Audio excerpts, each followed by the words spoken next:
Hello and welcome everybody to episode 2 of Down to the Wire Sports Talk Show with Bernal. I'm your host, Desmond Bernal, or you can also call me Des. And today we have another great guest. He's from my hometown, Rhode Island. His name is Patrick Wholey. He's a Stonehill alum and has very experience in the production industry. Worked at MTV for a couple of years and now back in, as I said, my home state in Rhode Island, working for WPRI, Channel 12 in Fox Providence. Patrick Wholey. It's good to be with a Stonehill student and a Rhode Islander. As I mentioned to Des off camera, he goes to the competitive school that my son went to. So there's a little bit of a rift as we head into this interview, but it should be okay. We'll be okay. Hopefully we can keep the tensions pretty low. As my podcast talk show is, as many have heard before on my YouTube channel, or if you're listening to Spotify, it's just a talk show where I talk with various individuals in the sports media field, whether it's sports journalism, production, camera, etc. So Patrick, we just want to go into and talk about what your journey has been like. Like I said, you worked in MTV and now WPRI. What your journey has been like in the production aspect of things. Yeah. So if I talk about production, I almost have to back up a little bit, and I'll be brief with it. But I wanted to start in production. That's really where I wanted to start when I got out of college. That's sort of where my head was. Not in front of the camera. I wanted to be behind the camera. But as I was looking in the job industry when I came out in the mid 90s, it was tough to find a job. I wanted to be down in New York City. So I got a lead on basically on the business side of things, the sales and marketing side of things. So I dove into the industry that way and learned the entire media industry from that perspective, which was healthy because I sort of understood how things worked, how things were built, so to speak. And then when I got to Channel 12 in Providence, I worked my way up through the sales and marketing and creative services side, up to where I am now, which is general manager and VP. And so now I oversee the news department and all things production, all the productions we do locally, whether it's a sports show, or whether it's the news or whether it's some of our lifestyle shows. So my journey was an interesting one in that I wanted to get into production right out of the gate, but I actually went sort of around, learned the whole industry first, and then came back to production. Great. So was there a certain moment that you said, like in college here at Stonehill, taking a certain class in production where you just knew, ooh, this was pretty interesting. Maybe I want to dive deeper into this? I had great professors in the communication department at Stonehill. I tell people all the time that some of the courses I took that are broader than just talking about specifics like production helped me sort of shape my vision on, okay, what do I really want to do with my life? And media sort of took shape when I was at Stonehill. So there was a few courses that I absolutely loved. We did do a film course that I remember doing a project on, specifically the Breakfast Club, and sort of the breakdown on the characters within that particular movie and what that meant for me at the time, and sort of how that movie was put together, scripted, everything, and then physically how it was put together. So that class in particular, there's some writing courses I took, and there were some philosophy courses that sort of shaped everything for me that I really enjoyed as well. I had a minor in history and a minor in sociology, so I've always been interested in sort of just how community works and historically how we've gotten to where we are. In media covers all of that. So when you talk about it from a journalistic standpoint, now you're talking about, okay, now we're covering how our community is going, right? It's living history. So that's kind of how it all sort of took shape. Nice. So last week, I had Mark Daniels from the Providence Journal, a New England Patriots beat reporter. And for the hard skills, I asked him, he talked about more journalism, like writing more, reading more. What hard skills young aspiring, either production people, students that want to go into the production aspect, what hard skills are essential for them going into this field? Yeah, it's a really, really important and good question. One of the things I like to do anytime I have an intern in our building is I walk them around the building and I introduce them to every single part of our industry, every part of our sort of operation. And when I bring them by the reporters, sort of the journalistic production part of things, I bring them by one of our investigative reporters. And the first thing he always says, you got to learn how to write. Like, you have to know how to write. Everything in production starts with the ability to tell the story, right? So you got to start with writing. Writing is a key tool that you have to have in your belt. And then you have to know how to story tell. So how you story tell to an Instagram post is different than how you story tell to a newscast, how you story tell in a written blog that's on the website. So there's really a lot of different ways that you go about how to produce something. And you have to develop your skills based on each one of those screens. I always tell people here, I'm like, make sure you produce to the screen. Are we talking about a written article on our website? Or are we talking about something that's going to be a 2-minute segment in our sportscast? So people really need to learn the skills on how to write first and then how to story tell based on visual concepts, in my industry at least. Interesting. So bouncing off of that, um, for young individuals who maybe want to, like I said, go into production field, it might not be too much tech savvy or have the financial to pay for softwares like Adobe Premiere. What are some strategies or advice you would give to be able to produce content just like this and put out on YouTube or Spotify or something to just build their resume and their portfolio? What you're saying. So there's enough tools now that are free or very low cost digitally that you can produce on your own. There's things like iMovie that are on your iPhone that you can technically put something together if you have a phone. Again, it always starts, I'll keep coming back to writing. If you can write well and if you can story tell well with writing, you're going to get noticed. You're going to get, people are going to be interested. You're going to be, either you're going to appear genuine or not. You're either going to be able to tell a story or not. And if you can write well and then just use some of those basic tools that are like available literally on a phone, you will be able to tell a story visually. So I think you don't need all that Premiere, Avid, any of that stuff. If you can do all that stuff and it's available to you, and maybe you can find a local station that will take an internship or maybe just do some part-time work there, that's great. But if that's not feasible, the best way to do it is just learn how to story tell with your phone and find some free apps that do that, because we all know that apps can do that now.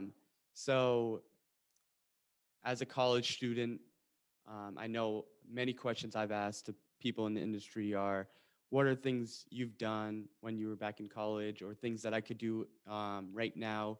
Like you said, taking your iPhone and doing iMovie.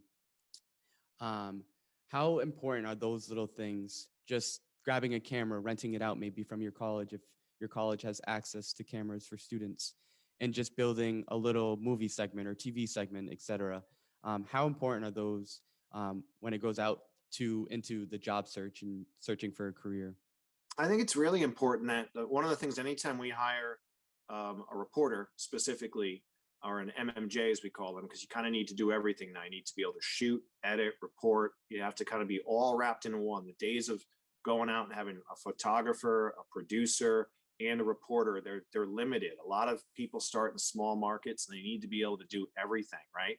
So I think it's really important to have some of that reel, if you will, available, so I can say, oh, this person actually knows how to put together a story. But I can't underscore the importance of when you actually do what we're doing right now, when you're talking, when you're communicating, the follow-up, and just being able to not only break the ice, get in front of the right person, but then build a relationship and network and stay true to the communication. You and I talked about that before when we were off camera. You've got to be able to communicate, and communication is everything. You build your reputation based on how you communicate with those around you and how hard you work. If you have good, strong work ethic and you have good communication, you're going to go places. And then add in a good reel of communication where I can actually see you doing your part. That's somebody I want to hire.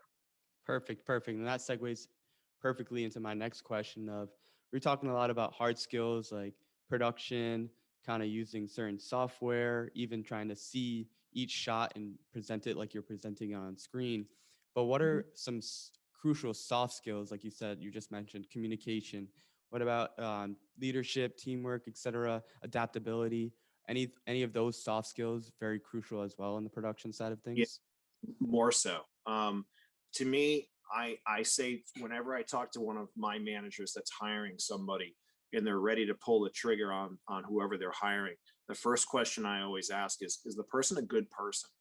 And I know it sounds so simple, but you can find somebody who has all these skills, a great skill set when it comes to the technical stuff. But if that person's not easy to work with or doesn't communicate well or isn't showing good signs of a good work ethic, I don't want them. I don't want them in my building. I would rather work with someone who has less skill on that end, but shows me work ethic, shows me they're genuine, shows me they care, shows me that they're going to communicate, that they're going to be a team player. That's who I want on my team because I can grow that. And that's, to me, it's more important to be strong in those sort of aspects and fields that we can control right out of the gate, versus learning the skills to actually physically do a production job, which we can teach. We can especially teach that to somebody who's willing to listen and learn. So a question for maybe someone in my position. I'm a senior at Stonehill College last semester. Um, have the idea of maybe working production and but I don't have much experience of making video or have being on a TV set, etc. What advice would you give to someone who's interested in going into the field but might not have experience? Maybe just trying to start at like the smaller areas or smaller parts of the field, like a camera operator or an audio technician, etc. What ways would you advise someone to try to get into those positions to just climb the ladder and get up to maybe a producer one day or an investigative reporter, as you mentioned? Yeah, I think what you're doing right now is critical. You have to reach out. You have to not be afraid to talk to somebody, to start conversations with people that you know. If you're a person like you in your situation that's at a good college that has these resources at your disposal, go talk to your professors. Go talk to the folks in the guidance council. Who can they get you in front of? What contacts does Stonehill have, or any college, whoever watches this, in the field that you want to go into? So I think there's a lot more at disposal for students than I think sometimes they take advantage of. And then if you start building up that contact list, then you can actually start to get into places, possibly get an internship, and then you are getting your hands on that equipment and you're starting to utilize tools that we're actually using in our workforce.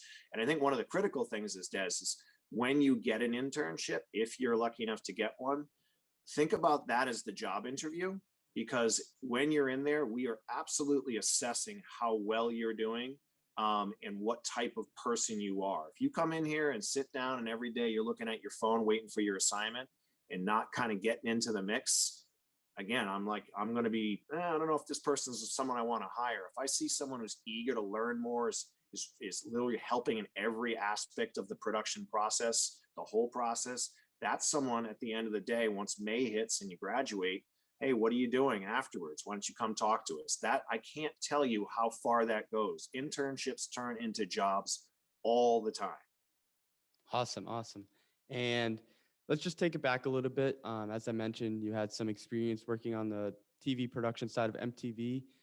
How much was that experience helped you to the position you are today as the general manager at WPRI, and just learning certain skills, like we said, to really tell your story and set things up for production on the screen? Yeah, I think for me, I would have never guessed that the path I took would lead to sort of the broad ranging knowledge I have of the industry. So for me to understand how the business side works, how the marketing side works, then how some of the production stuff works within that world based on the economics behind it, I would not change my path for anything, because yeah, it helped me get me where I am now. But more importantly, now I just have a really good sense of how everything works and why we're making decisions we're making. When you're producing something for any type of show or newscast or sports show or whatever it is, that costs money, right? There's resources involved, there's personnel involved, and to understand why that costs money and how we need to make money off of that, starting out where I started has just completely shaped it for me. So now I understand going into any new show that we launch, or we're doing a show called New England Nation, which is all around the Patriots. I know going into it, okay, it's going to cost me X, and this is going to take this much time, and logistically, we're going to pull it off doing this.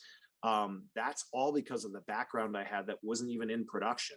So to me, that part of it is, if you can try different things within the industry you're interested in, you should. So you shouldn't just pigeonhole yourself into one sort of alley, one. You got to try different things, because you also might stumble on something that you like better than what you thought you were going to like going into it. So that's a big part of sort of the work environment in general. So yeah, man, I can't tell you enough about where I started, what it did for me, and how it shaped me and what I know about production now because of it. It's been super valuable.